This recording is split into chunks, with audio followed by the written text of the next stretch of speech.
For today. The topic is African American History Month as well as Women's History Month. And again, we're talking to Dr. Gloria Pillow. Dr. Pillow joined us during the second segment. And Dr. Pillow, as we started in that second segment, let's sort of pick up where we left off. I think you were giving us some information relative to what we might consider to be strong, individual black females in a real sense. And so let's talk about it from that perspective. Women, and specifically Dr. Haney, mothers, and that was very deliberate.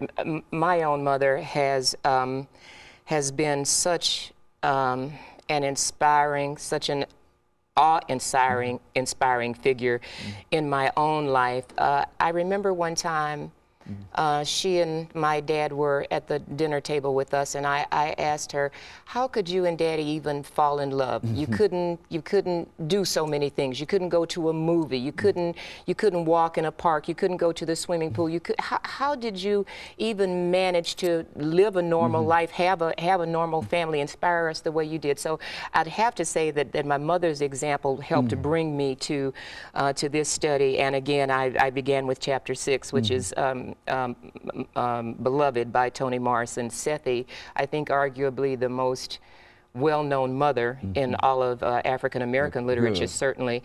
The first chapter is an autobiography by Harriet Jacobs, and the thing that she lays out for us, in fact, there's a quote I'd like to read if you don't mind, is that slavery, as bad as it is for men, is actually worse for women. I'm bad at paraphrasing, so I'm going to read.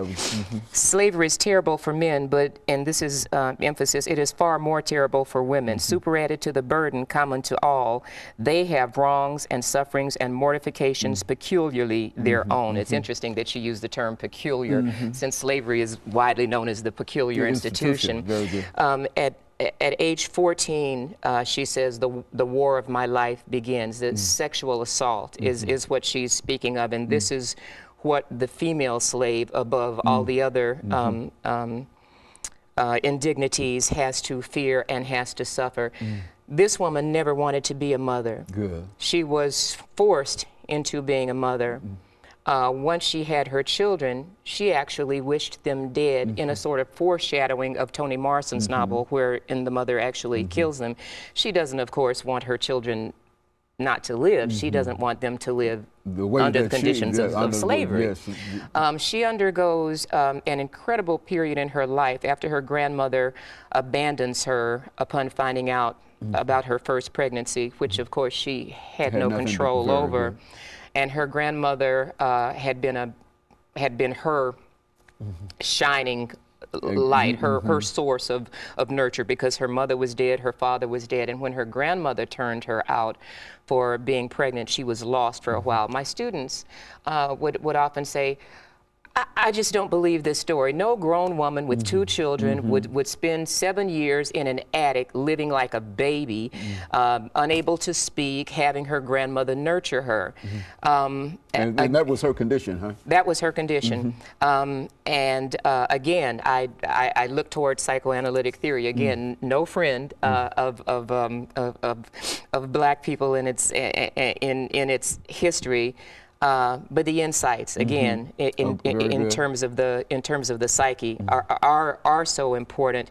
What I helped explain to them was this young woman's grandmother, her maternal figure, could not accept the reality of her own slavery.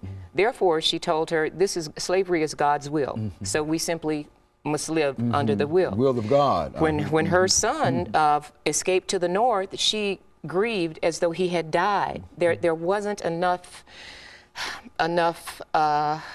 progression in her mind to be happy for him. At one point, the money that she was saving, conversely, for her children's freedom, $300, was an amount that she loaned to her mistress, so that the mistress could buy a pair of candelabra. The students, again, this cannot be true. And I've used this analogy before.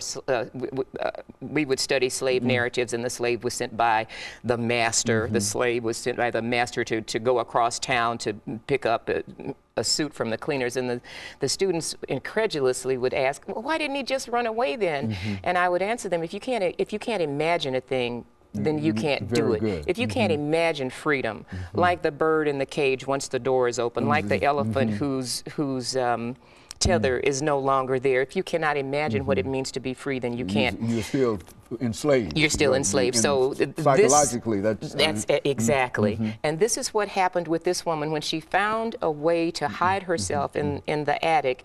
She did so, and then all of her faculties sort of left her. She could no longer speak. She couldn't dress herself. She couldn't feed herself. Her grandmother, who had re-welcomed her into her bosom, took care of her like she was a baby. And that's the point I would help my students get to. She psychologically regressed to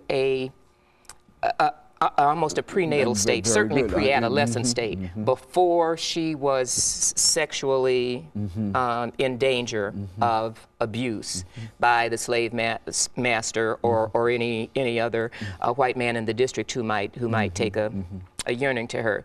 Still, what I say in the chapter is she was not a wonderful mother as we know. But she was a model for those women who wanted to protest